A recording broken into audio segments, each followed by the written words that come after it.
Hi friends, welcome back to my YouTube channel Teji Yogi Vlogs Kannada with lots of love only. ಎಲ್ಲರೂ ಹೇಗಿದ್ದೀರಾ?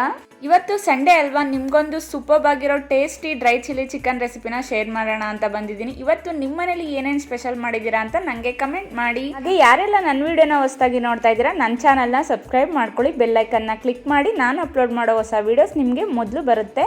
ಹಾಗೆ ನನ್ನ ವಿಡಿಯೋಗೆ ಒಂದು ಲೈಕ್ ಮಾಡಿ, ಲೈಕ್ ಮಾಡೋದನ್ನ ಮರಿಬೇಡಿ.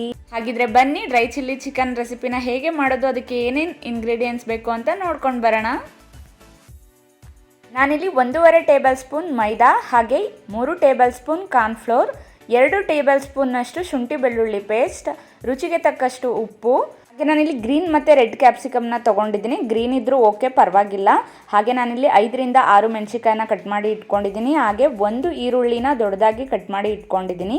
ಇಲ್ಲಿ 2 ಟೀ ಸ್ಪೂನ್ ಸೋಯಾ ಸಾಸ್ ಮತ್ತು 2 ಟೀ ಸ್ಪೂನ್ ವಿನಿಗರ್, ಹಾಗೆ 3 teaspoon chilli sauce, 2 teaspoon pepper ಪೌಡರ್ನ ತೊಗೊಂಡಿದ್ದೀನಿ. ಹಾಗೆ ಸ್ಮಾಲ್ ಸೈಜ್ ಬೆಳ್ಳುಳ್ಳಿನ ತೊಗೊಂಡು ಕಟ್ ಮಾಡಿ ಇಟ್ಕೊಂಡಿದ್ದೀನಿ. ಹಾಗೆ ಒಂದು ಅರ್ಧ ಇಂಚಷ್ಟು ಶುಂಠಿನ ತೊಗೊಂಡು ಕಟ್ ಮಾಡಿ ಇಟ್ಕೊಂಡಿದ್ದೀನಿ. ಚಿಲ್ಲಿ ಚಿಕನ್ಗೆ ಮುಖ್ಯವಾಗಿ ಬೇಕಾಗಿರೋ ಚಿಕನ್ನ ತೊಗೊಂಡಿದ್ದೀನಿ. ನಾನಿಲ್ಲಿ ಅರ್ಧ kg ಚಿಕನ್ನ ತೊಗೊಂಡು ವಾಶ್ ಮಾಡಿ ಇಟ್ಕೊಂಡಿದ್ದೀನಿ. ಹಾಗೆ ನಾನಿಲ್ಲಿ 1 ಎಗ್ನ ತೊಗೊಂಡು ಬೀಟ್ ಮಾಡಿ ಇಟ್ಕೊಂಡಿದ್ದೀನಿ. ಈ ರೀತಿ ಬೀಟರ್ ಅಥವಾ ಸ್ಪೂನಲ್ಲಿ ನೀವು ಬೀಟ್ ಮಾಡಿ ಇಟ್ಕೊಳ್ಳಿ. ಹಾಗೆ ನಾನಿಲ್ಲಿ ಆಯಿಲ್ನ ತೊಗೊಂಡಿದ್ದೀನಿ. ನಿಮಗೆ ಆಯಿಲ್ ಇಲ್ಲಿ ಫ್ರೆಂಡ್ಸ್ ಚಿಕನ್ನ ಎಣ್ಣೆಯಲ್ಲಿ ಕರಿಯೋದಕ್ಕೆ ಮತ್ತು ಮ್ಯಾರಿನೇಟ್ಗೆ ಇದಕ್ಕೆಲ್ಲ ತುಂಬಾ ಬೇಕಾಗುತ್ತೆ. ನಾನಿಲ್ಲಿ ನಿಮಗೆ ತೋರಿಸೋದಕ್ಕೆ 1 ಕಪ್ನಲ್ಲಿ ಆಯಿಲ್ನ ತೊಗೊಂಡಿದ್ದೀನಿ ಅಷ್ಟೇ. ಬನ್ನಿ ಫ್ರೆಂಡ್ಸ್, ಈಗ ಚಿಲ್ಲಿ ಚಿಕನ್ನ ಹೇಗೆ ಮಾಡೋದು ಅಂತ ನೋಡ್ಕೊಂಡು ಬರೋಣ.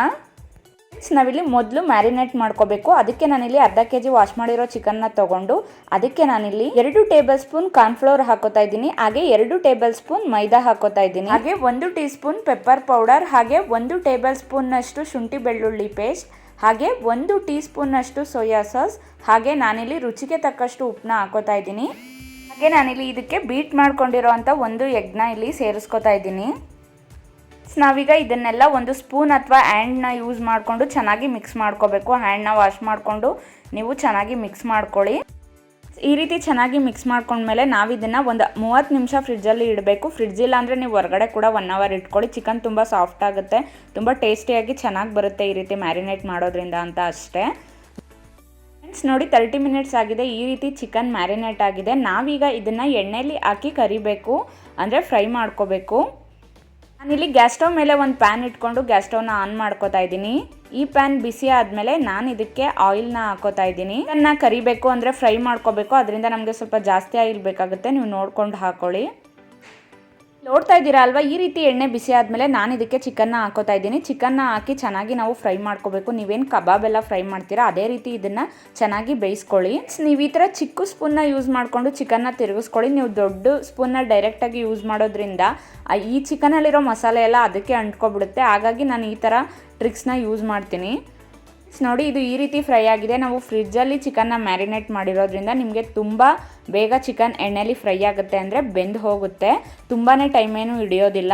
ನಾನೀಗ ಇದನ್ನು ತೆಗೆದು ಪ್ಲೇಟ್ಗೆ ಹಾಕೋತಾ ಇದ್ದೀನಿ. ಈ ರೀತಿ ಟಿಶ್ಯೂ ಪೇಪರ್ ಹಾಕೊಂಡಿರೋ ಒಂದು ಪ್ಲೇಟ್ಗೆ ಹಾಕೋತಾ ಇದ್ದೀನಿ. ಎಕ್ಸ್ಟ್ರಾ ಆಯಿಲ್ ಏನಾದ್ರು ಇದ್ದರೆ ಹೀರ್ಕೊಳ್ಳಿ ಅನ್ನೋ ಕಾರಣಕ್ಕೆ ಅಷ್ಟೇ. ಈ ರೀತಿ ನಾನು ಉಳಿದಿರೋ ಚಿಕನ್ನು ಕೂಡ ಫ್ರೈ ಮಾಡಿ ಇಲ್ಲಿ ಹಾಕೊಂಡಿದ್ದೀನಿ. ಇಲ್ಲೇನು ಚಿಕನ್ ಕರೆದಿದ್ದೀವಿ ಇದನ್ನು ನಾವು ಹೀಗೆ ತಿನ್ಬೋದು, ತುಂಬಾ ಚೆನ್ನಾಗಿರುತ್ತೆ. ಕಬಾಬ್ಗಿಂತ ಟೇಸ್ಟ್ ಆ್ಯಕ್ಚುಲಿ ತುಂಬಾ ಚೆನ್ನಾಗಿರುತ್ತೆ. ಆದರೆ ನಾವು ಈಗ ಇದನ್ನು ಚಿಲ್ಲಿ ಚಿಕನ್ ಮಾಡ್ಕೋಬೇಕು. ಬನ್ನಿ ಫ್ರೆಂಡ್ಸ್, ನಾನಿಲ್ಲಿ ಮುಂಚೆ ಯೂಸ್ ಮಾಡಿದ ಪ್ಯಾನ್ನೇ ಯೂಸ್ ಮಾಡ್ತಿದ್ದೀನಿ. ಅದರಲ್ಲಿರೋ ಎಣ್ಣೆನ ತೆಗೆದು ನಾನಿಲ್ಲಿ ಈ ಪ್ಯಾನ್ನ ಬಿಸಿ ಮಾಡಿಕೊಂಡು ಇದಕ್ಕೆ ಈಗ ಆಯಿಲ್ನ ಹಾಕೋತಾ ಇದ್ದೀನಿ. ಇದು 3 ಟೇಬಲ್ ಸ್ಪೂನ್ ಆಯಿಲ್ ಆದರೆ ಸಾಕಾಗುತ್ತೆ. ಈ ಆಯಿಲ್ ಬಿಸಿ ಆದಮೇಲೆ ನಾನು ಇದಕ್ಕೆ ಇಲ್ಲಿ ಕಟ್ ಮಾಡ್ಕೊಂಡಿರೋ ಶುಂಠಿ ಹಾಗೂ ಬೆಳ್ಳುಳ್ಳಿನ ಹಾಕೋತಾ ಇದ್ದೀನಿ. ನೀವು ಇಲ್ಲಿ ಚಿಕ್ಕದಾಗಿ ಶುಂಠಿ ಬೆಳ್ಳುಳ್ಳಿನ ಕಟ್ ಮಾಡಿಕೊಂಡು ಹಾಕೊಳ್ಳಿ. ಇದನ್ನು ಬ್ರೌನ್ ಕಲರ್ ತಿರುಗೋವರೆಗೂ ಫ್ರೈ ಮಾಡ್ಕೋಬೇಕಾಗುತ್ತೆ. ಚೆನ್ನಾಗಿ ಫ್ರೈ ಮಾಡ್ಕೊಳ್ಳಿ. ನೋಡಿ, ಈ ರೀತಿ ಫ್ರೈ ಆದಮೇಲೆ ನಾವಿದಕ್ಕೆ ಇಲ್ಲಿ 1 ಟೇಬಲ್ ಸ್ಪೂನ್ ಕಾರ್ನ್ಫ್ಲೋರ್ನ ನೀರಲ್ಲಿ ಕಲಿಸ್ಕೊಂಡು ಈ ರೀತಿ ಹಾಕೋಬೇಕು. ಫ್ರೆಂಡ್ಸ್, ನಾನಿಲ್ಲಿ ಚಿಲ್ಲಿ ಚಿಕನ್ ಡ್ರೈ ಮಾಡ್ತಿರೋದ್ರಿಂದ ನಾನಿಲ್ಲಿ ಸ್ವಲ್ಪ ಕಾರ್ನ್ಫ್ಲೋರ್ ನೀರನ್ನ ಯೂಸ್ ಮಾಡ್ತಾ ಇದ್ದೀನಿ. ನಿಮಗೆ ಗ್ರೇವಿ ಥರ ಬೇಕು ಅಂದರೆ ನೀವು ಇದ್ರ ಡಬಲ್ ಕ್ವಾಂಟಿಟಿಯಲ್ಲಿ ಹಾಕೋಬೇಕಾಗುತ್ತೆ. ಫ್ರೆಂಡ್ಸ್, ನಾನಿದಕ್ಕೆ ಈಗ 2 ಟೇಬಲ್ ಸ್ಪೂನ್ನಷ್ಟು ಗ್ರೀನ್ ಚಿಲ್ಲಿ ಸಾಸ್ನ ಹಾಕೋತಾ ಇದ್ದೀನಿ. ಹಾಗೆ 1 ಟೀ ಸ್ಪೂನ್ನಷ್ಟು ವಿನಿಗರ್ನ ಹಾಕೋತಾ ಇದ್ದೀನಿ. ಹಾಗೆ 1 ಟೀ ಸ್ಪೂನ್ನಷ್ಟು ಸೋಯಾ ಸಾಸ್ನ ಹಾಕೋತಾ ಇದ್ದೀನಿ. ಇದನ್ನೆಲ್ಲ ಹಾಕ್ಕೊಂಡು ನಾವೀಗ ಇದನ್ನು ಚೆನ್ನಾಗಿ ಮಿಕ್ಸ್ ಮಾಡ್ಕೋಬೇಕು. 2ರಿಂದ 3 ನಿಮಿಷ ನೀವು ಇದನ್ನು ಚೆನ್ನಾಗಿ ಫ್ರೈ ಮಾಡ್ಕೊಳ್ಳಿ. ಫ್ರೆಂಡ್ಸ್, ಈ ರೀತಿ ಚೆನ್ನಾಗಿ ಫ್ರೈ ಆಗಿದೆ. ನಾನೀಗ ಇದಕ್ಕೆ ಕ್ಯಾಪ್ಸಿಕಮ್, ಈರುಳ್ಳಿ, ಹಸಿರುಮೆಣಸಿಕಾಯಿ, ಇದನ್ನೆಲ್ಲ ಹಾಕ್ಕೊಂಡು ಈ ಟೈಮಲ್ಲಿ ನಾನು ಸ್ವಲ್ಪ ಇದಕ್ಕೆ ಉಪ್ಪನ್ನು ಹಾಕೋತಾ ಇದ್ದೀನಿ. ನಾವು ಈಗಾಗಲೇ ಫ್ರೈ ಮಾಡ್ಕೊಂಡಿರೋ ಚಿಕನ್ಗೆ ಪರ್ಫೆಕ್ಟಾಗಿ ಉಪ್ಪನ್ನ ಹಾಕ್ಕೊಂಡಿದ್ದೀವಿ. ನೀವಿಲ್ಲಿ ನೋಡಿಕೊಂಡು ಉಪ್ಪನ್ನ ಸೇರಿಸ್ಕೊಳ್ಳಿ. ಸುಮಾರು 1 ನಿಮಿಷಗಳ ಕಾಲ ಇದನ್ನು ಫ್ರೈ ಮಾಡ್ಕೊಳ್ಳಿ.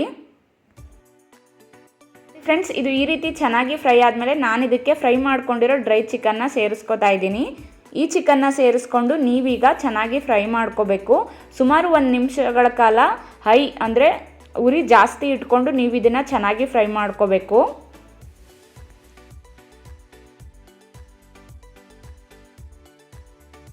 ಫ್ರೆಂಡ್ಸ್, ಈಗ 1 ನಿಮಿಷ ನಾನಿಲ್ಲಿ ಚೆನ್ನಾಗಿ ಫ್ರೈ ಮಾಡ್ಕೊಂಡಿದ್ದೀನಿ. Sunday special dry chilli chicken ರೆಡಿಯಾಗಿದೆ.